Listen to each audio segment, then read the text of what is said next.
কুফল কি তাদেরকে বলতে হবে। আজকে আমরা বাংলা ভাষায় কথা বলি 52 শহীদদের বিনিময়ে যারা রক্ত দিয়েছিল মেডিকেলের রাজপথে, শহীদ রফিক জব্বার, বরকত সালাম।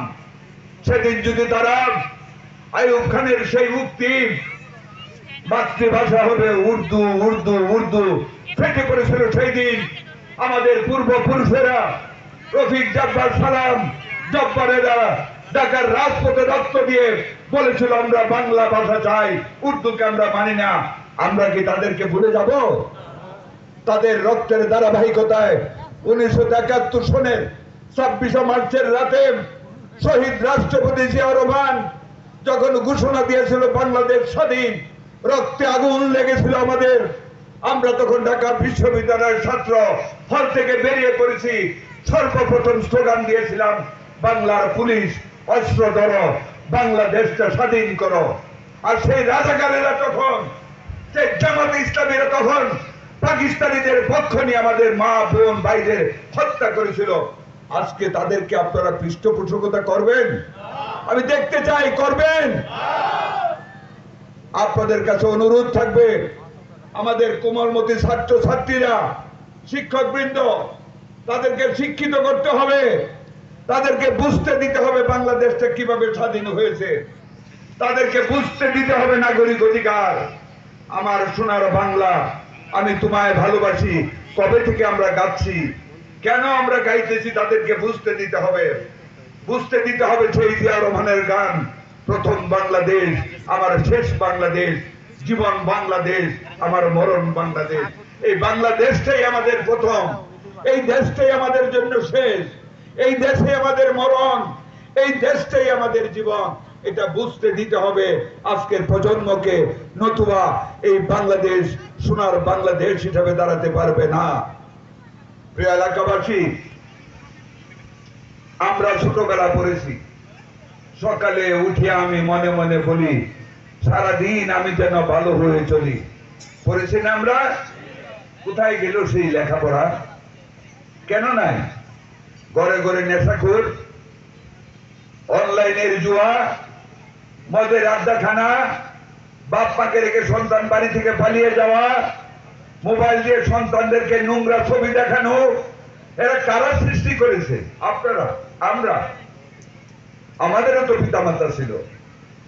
আমরা যে কঠিন শাসনের অধীনে আজকের এই জায়গায় আমরা আসতে পেরেছি, একমাত্র আমাদের পিতামাতা, আমাদের শিক্ষকদের অবদান, যাদের লাঠির মার খেয়েছি, যে পিতামাতার অনুশাসনের অধীনে বড় হয়েছি। আজকে আপনারা পিতামাতা, 10 বছর বয়স হলে আপনাদের মেয়েকে, আপনাদের ছেলেকে আপনারা একটা মোবাইল দিয়ে দেন,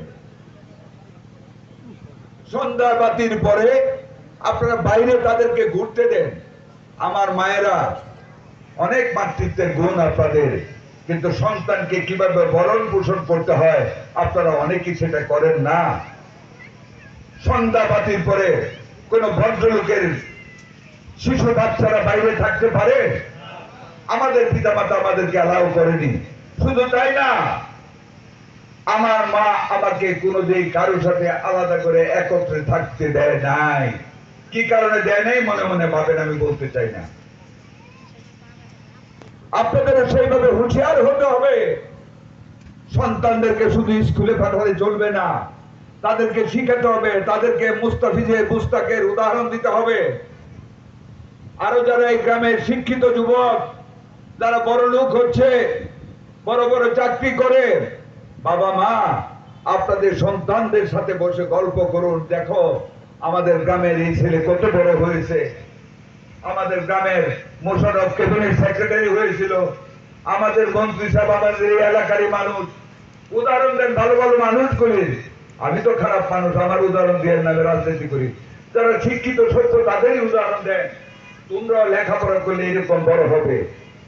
এই কথাগুলি সন্তানদের গল্প করুন, কিভাবে ভালো হবে গল্প করুন বসে।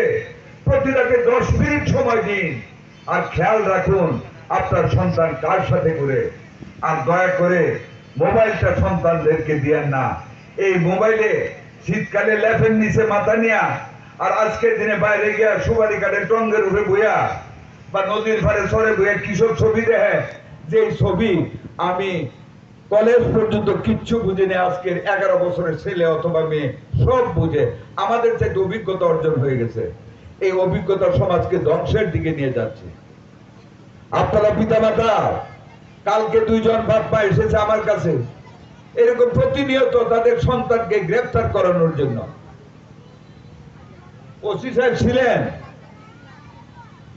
বাপ মা তার সন্তানকে অ্যারেস্ট করাতে বলে, কারণ নেশা করে ঘরের চৌকাঠ বেচছে, ডেক্সি বাতিল বেচছে, বিছনা বিক্রি করছে, আলমারির ট্রে যা আছে সব বিক্রি করছে, আর কিছু সম্বল নাই, সম্বল আছে বাপ মারে পিটানি, এটাও করতেছে অনেক। আপনারা কি এটা চান? এই পরিস্থিতি থেকে আপনাদের উদ্ধার হতে হবে, তো এই পরিস্থিতি থেকে আমাদের সমাজকে বাঁচাতে হবে। তাই লেখাপড়ার পাশাপাশি সন্তানদেরকে শিখতে দিন।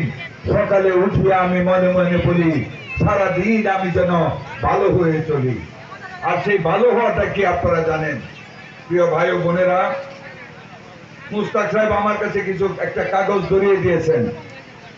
মনোহর হতে ডেনের ঘাট পর্যন্ত রাস্তাটি সড়ক বিভাগের অন্তর্ভুক্ত করে পুনর্নির্মাণ। এই রাস্তাটি চতুর্দিকে 2 দিকে 2 ফুট করে বেড়ে অলরেডি নতুন ভাবে পাকা করার পরিকল্পনা গ্রহণ করা হয়েছে এবং টেন্ডারও হয়েছে। 20 শয্যা বিশিষ্ট শিশু মাতৃসদন কেন্দ্র করা কাঞ্চনকান্দিতে। আপনারা জানেন, এরই মধ্যে আমরা সারা বাংলাদেশে জিয়াউর রহমান ক্ষমতায় থাকাকালীন প্রত্যেক উপজেলায় 31 শয্যা বিশিষ্ট হাসপাতাল করেছিলেন। তার বহুদিন পর আমাদের মাননীয় প্রধানমন্ত্রী মরহুমা বেগম খালেদা জিয়া 31কে 50-এ উন্নীত করেছেন। এবার আমাদের গণপ্রজাতন্ত্রী বাংলাদেশ সরকারের মাননীয় প্রধানমন্ত্রী বিএনপির চেয়ারম্যান জনাব তারেক রহমান প্রত্যেকটা উপজেলা হাসপাতালকে 101 শয্যায় উন্নীত করতে যাচ্ছি আমরা ইনশাআল্লাহ। এই প্রকল্প হাতে নেওয়া হয়েছে। এটার পিপিপি, এইটার প্রকল্প মঞ্জুরি শেষ হওয়ার সাথে সাথে আমরা প্রত্যেক ইউনিয়নের public health centre, family centre, 10 বেডের হাসপাতাল, 20 বেডের হাসপাতালগুলিকে নতুন ভাবে রূপায়িত করব। শিশু এবং মাতৃসদন কেন্দ্র করার পরিকল্পনা এখনো আমাদের হাতে নেই। যদি ইউনিয়ন পর্যায়ে আসে